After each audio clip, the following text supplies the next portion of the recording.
Welcome, guys, to our very first episode. I'm Arthur. This is Gus. Gus. Babi, his wonderful wife, and baby, soon to come, and Pedro. I'm Pedro, hello. It's okay, it's okay. Just practicing, yeah. Just introducing ourselves. Over there we have our supporters, our wonderful supporters. Cheer. They probably can't hear us. Live Can crowd. they? Go again. Yeah, this is our very first podcast called the Nazarites. Yep. Would you, Babi, like to explain what Called the Nazarites is? Yeah, so Call the Nazarites is an event that we're doing. It's happening on the 25th of May, so please just write that date down on your calendars. And it all really began, I think, with the idea of calling teenagers and young adults, isn't it, to this life of separation and just really like living fully for Christ. And I think some people were finding a bit odd the fact that we had teenagers and young adults like together, because you don't normally see that. But actually we see that it is something so essential, because when you have teenagers and young adults together, then the teenagers can look up to the young adults, and then the young adults can kind of help them in their walk. Like be a mentor. Like being a mentor. Because I think when I was a teenager, I kind of felt a bit, I don't know, just a bit alone in my walk. You always look. I think, growing up, you always look up to. I remember looking up to Neymar all the time. Wasn't the Neymar, best. He wasn't the best mentor, I guess. Yeah. He wasn't. But this is where I start to feel really old compared to everyone here, like, because Neymar. Yeah, I love Neymar too, obviously, but my generation was like Ronaldinho, Ronaldo, I get that. and Better then than Neymar. you Grandpa. guys. I just feel so old near you guys.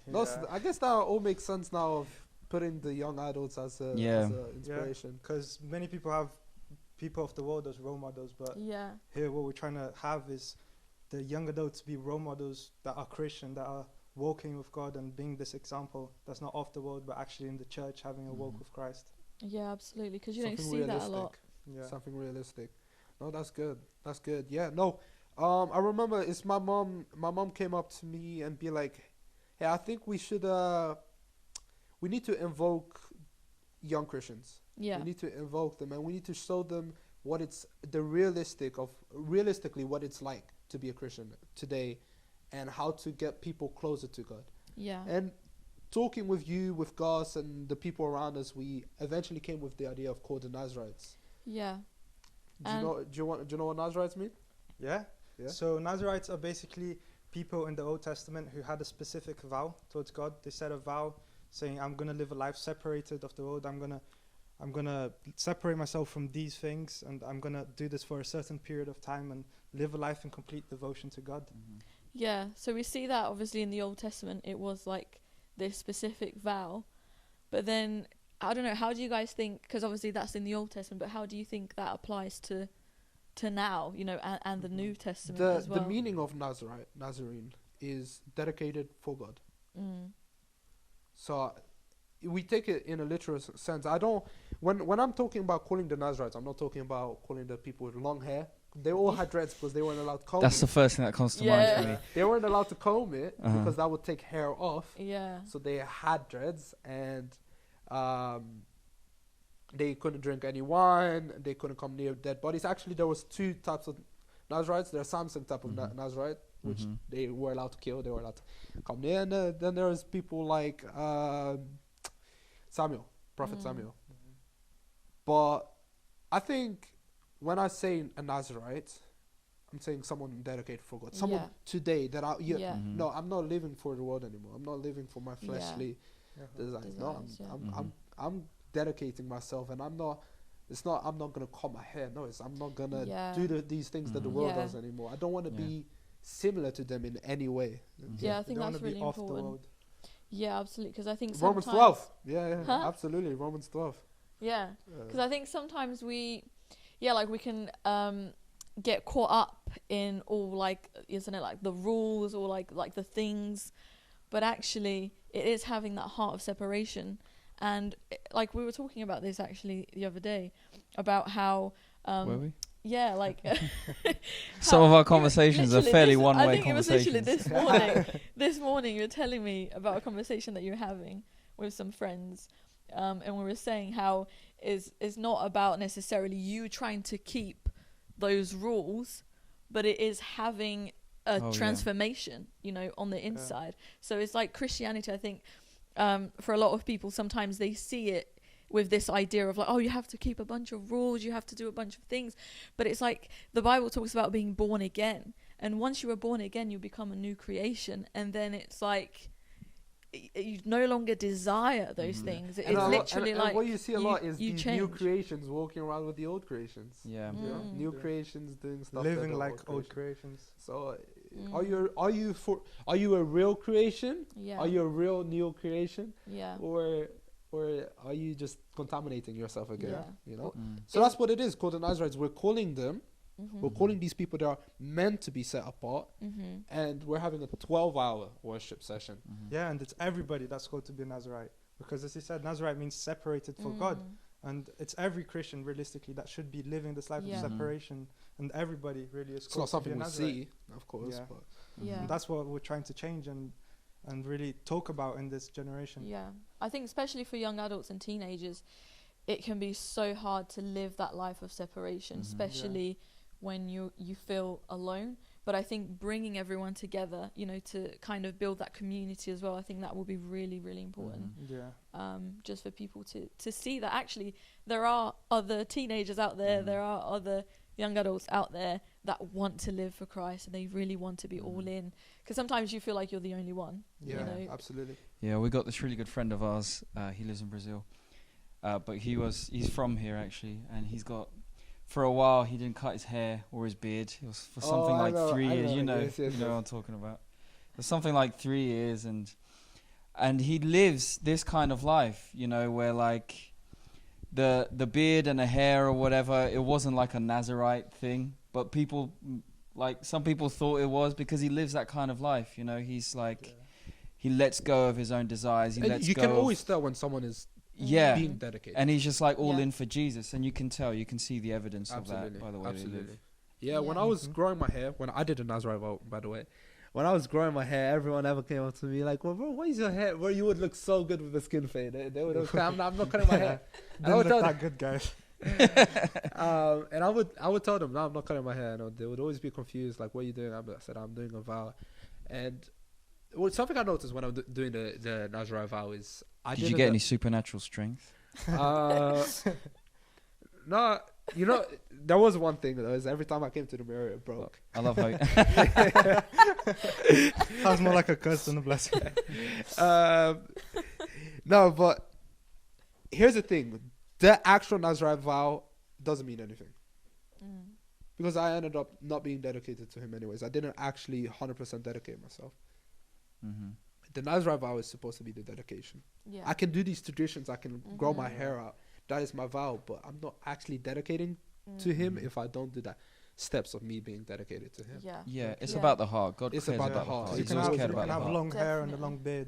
But still have it's not necessarily about what you do. When I did my Nazarite vow, that's something I didn't notice. That's something not that I didn't notice. I didn't take serious. Serious. And that is what we want. You know, that's what we all came here together for.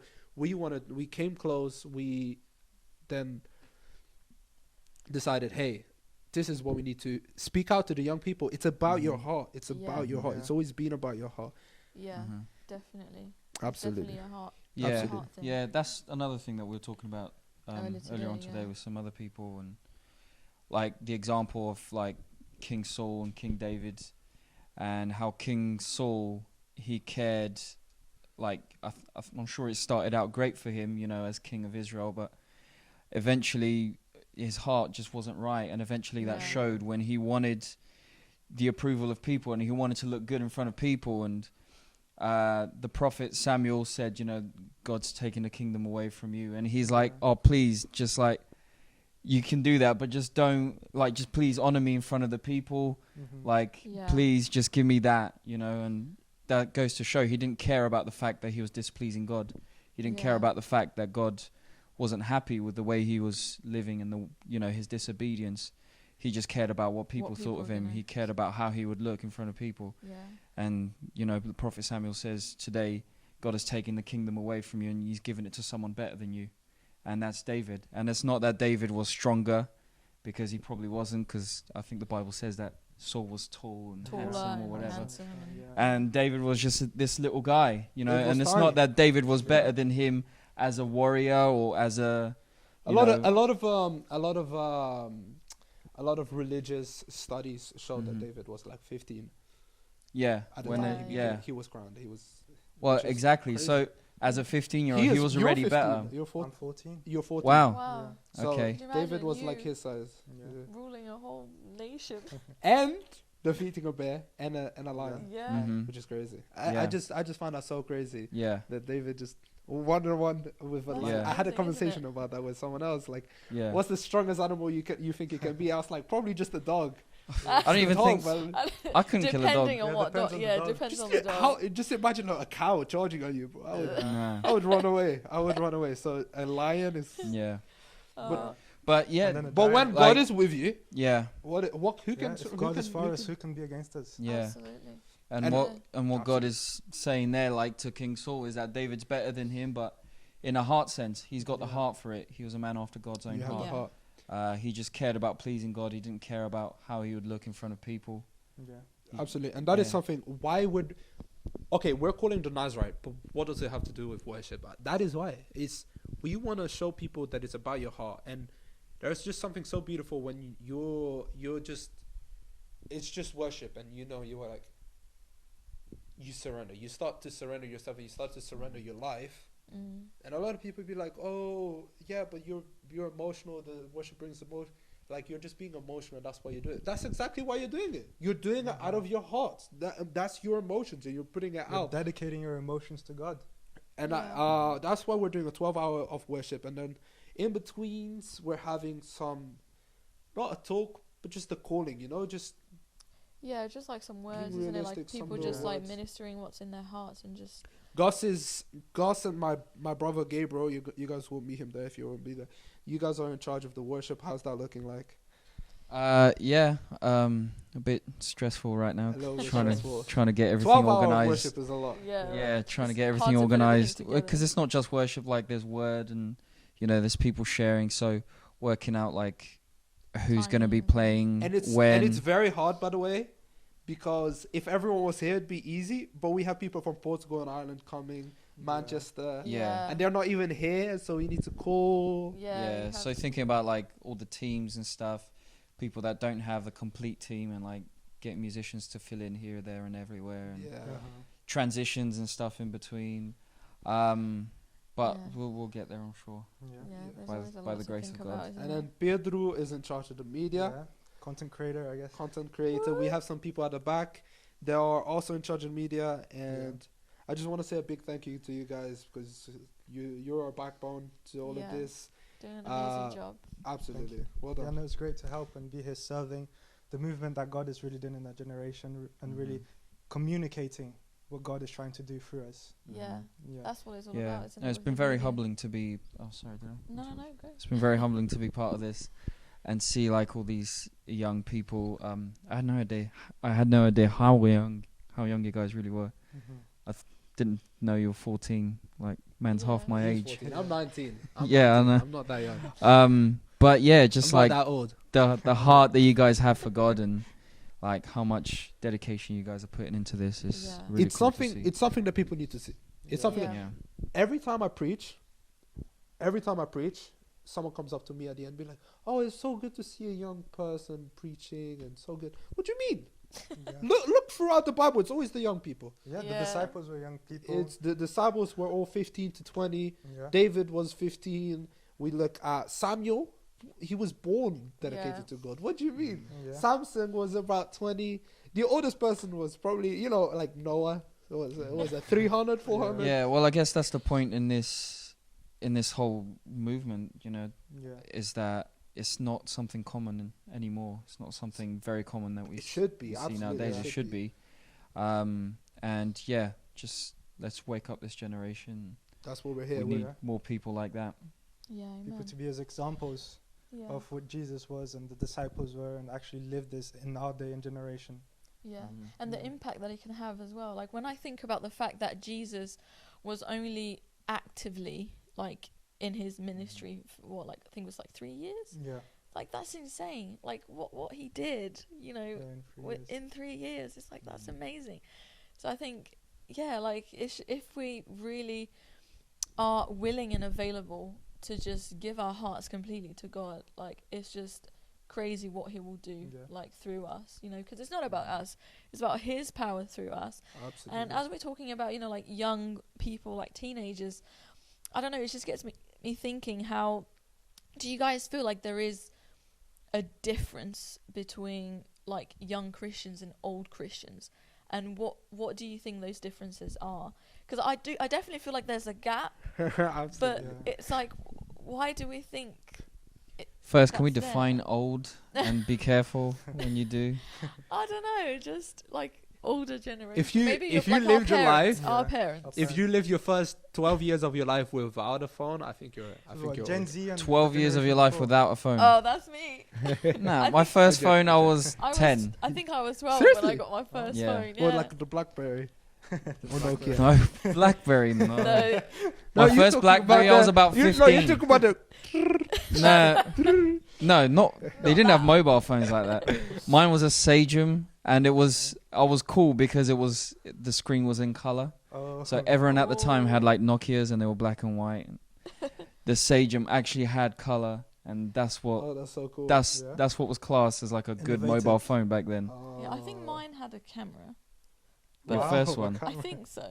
Yeah. But it was very rubbish. Yeah. So different generation. We're definitely a different generation, guys. Yeah. Okay. Yeah. 100%. Oh, that's good. That's good. Well, back to the question. Do you want to answer the old and young, or? Well, I think that really it's about the heart, because I feel like the older you get, you become, I wouldn't say hard, but you've seen God move in the past, and you're used to certain ways. Yeah. But when you're young, you're fresh, so you're starting out now, so you're open to different movements of God, you're open to different ways that God can move, and you're not stuck in this one way, in this one format. So you start to be more open, and you see God move in new, different ways, because God doesn't move in just one way. Throughout generations, you see him many times moving in different ways. Yeah. So yeah, it's so true. And I guess like what you're saying is like sometimes we do end up putting God in this box, isn't it? Like because you're used to seeing him move in a certain way, or because you brought up in a specific way, and you keep seeing those things, and then you're like, okay, God can only do it in this way, or God can only do it in that way, and then you end up putting him in a box.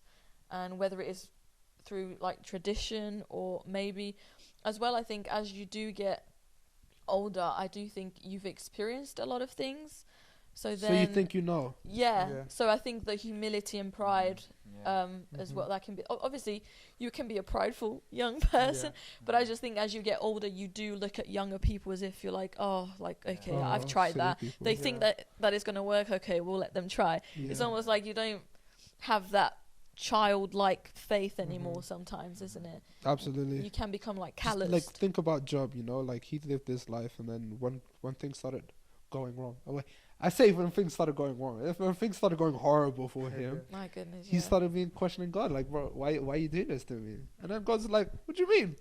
What do you mean? Don't you know who created you? Don't you know who moves the waters? I know. I love that. That's one of like my favorite books. I love when Job. He says to Job, like, favorite passage. It's one of my favorite when he says, like, were you there when I spoke like to into like the sky, and like stars were formed?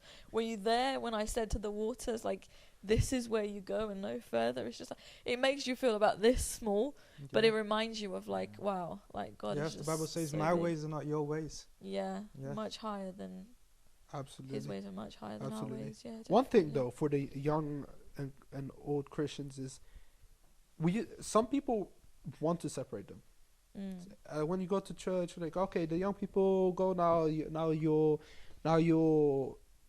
go to your groups, and then the old people they stand there, and then that creates a separation between Christians. And I think that was always unhealthy. That was always unhealthy. You know, Jesus. You know, you go to Jesus preaching. He didn't preach one message for the young people, one message for the older people. I never think that's healthy. Which is when we talked about the teenagers and young adults. That's why I didn't even think that was a question when someone. Well, you know, I didn't even think that was a question at all. Yeah, what like you didn't even think it was an issue. Why am I separating them? Why are you separating them? You know? Yeah, it's true. I think it shouldn't be. And my message to the young people are going to be the same message I have for the older people. Seek God with all your heart. And it's also about the family, because when you're separating different ages, you're separating the family. And you're separating people who should be together, who should be living together and seeking God together. It's so true. I never thought about it that way, how when Jesus spoke to the multitudes, and there was literally like thousands and thousands of people. Women. So it would be men, women, children, like they were all there just listening to him. And it makes me think about kids, because obviously we have a child and we have another one on the way, and it's just like sometimes it's so chaotic. But it's like, wow, like he managed, do you know, like he did that, and the families were just there. I mean, I don't know what, maybe some of the kids, you know, if they were really young, maybe they didn't take everything in, but I think it was really special for them just to see maybe their parents just there, listening. And growing up in that atmosphere, and seeing God move there with the adults and learning to be in that place. Yeah, and definitely being impacted by, I guess, just the power of God and the Spirit just being there, you know, because that transcends all understanding. So it's like even as a baby, you may not understand words, but you feel the power. Do you know what I mean? Like you feel the Holy Spirit. And maybe I was just thinking now, like maybe that's why there was so confusion between families, so much separation between them, because we're teaching one thing to someone or teaching something to someone else. You know, for 40 years to now, we've been teaching the women about their independence, and we did teaching kids about you choose your own identity, don't worry about anything else. And when there's so much separation between that, like the parents won't understand what the kids want, and the kids won't understand the parents, and that's why. So actually, that was a good question, because that made me think maybe that's why there's so much confusion now. Yeah, it's true, because there's like different messages being fed to different age groups, isn't it? And it's just. It's just well, as a teenager, I'm sure we remember. Now, what you're saying as a teenager? No, as a teenager, here's me thinking back a couple of decades ago. All right, I'm that old. To you know, like we look up to. This is why it's important to involve the young adults, like you guys were saying earlier. And it's not something I thought about before, to be honest, but it's why it's important to get them involved together, because the teenagers do look up to. People slightly older, isn't it? They don't always look up to a 30-year-old or a 40-year-old. They tend to look up to like the 20-year-olds, you know, and they think, oh, I want to be like them. They've got it all figured out. And then you get to 22 and you're like, man, I'm probably more lost than I was when I was 15. And then you think, no, the 30-year-olds, they've got it figured out. And then you get to 30 and it's like, which way is up? You don't even know. That's good. But it's important to get them involved, because the teenagers, they're so heavily and easily influenced by, you know, whatever's around them, whatever can inspire them. So whether that's going to be a young adults in church, or whether that's going to be some kids on the street or someone at school, they're going to be influenced one way or another. You know, it's very rare that you get someone that's already like mature enough to make their own decisions and choose their own path. And also, our staff team is across all ages. We got our youngest of 14. And then we got our oldest of my mom, which is like 40 something. Your mum, I think we'd rather not reveal that for her sake. Don't disclose that information. She's not in the room, otherwise maybe she would have cut you off by now. Also, talking about stuff, we're still trying to get more people, more help. So if you're watching this and you're going to be free Saturday, all of Saturday, and 25th of May. 25th of May. Well, yeah, by the time this airs, it's the next even Saturday. Even after, we are seeking for help. We need all the help we can get. We got people working double time. We got people working triple time, and we got people working no time. I'm joking. We need help. So if you are available, get in touch. Go to our Instagram. You can message us through there. And that's I think for staff I needed to say that we need help. Definitely, especially for the day. I was gonna say as well, especially because we're not planning on just doing this once, isn't it? We'll try and continue. So the more help, the it's the a better. movement. It's a movement. Yeah, absolutely, amazing. Yeah, good. So I think that's what we're gonna cut to until the next episode. I don't know when that is, but until Saturday for sure. So I hope to see you guys on Saturday, 25th of May. Go to our Instagram, called the Nazarites. There you can see on Eventbrite, you can get your tickets. Link on the bio. Absolutely. And make sure to follow it and share to your friends, share to your church. It's very important. We need to see a lot of the young people. Go invite your friends. You don't know how much it can impact their lives. 100%. Just share, invite people, come. It will be amazing. It will be amazing. Perfect. Thanks. Bye. Okay.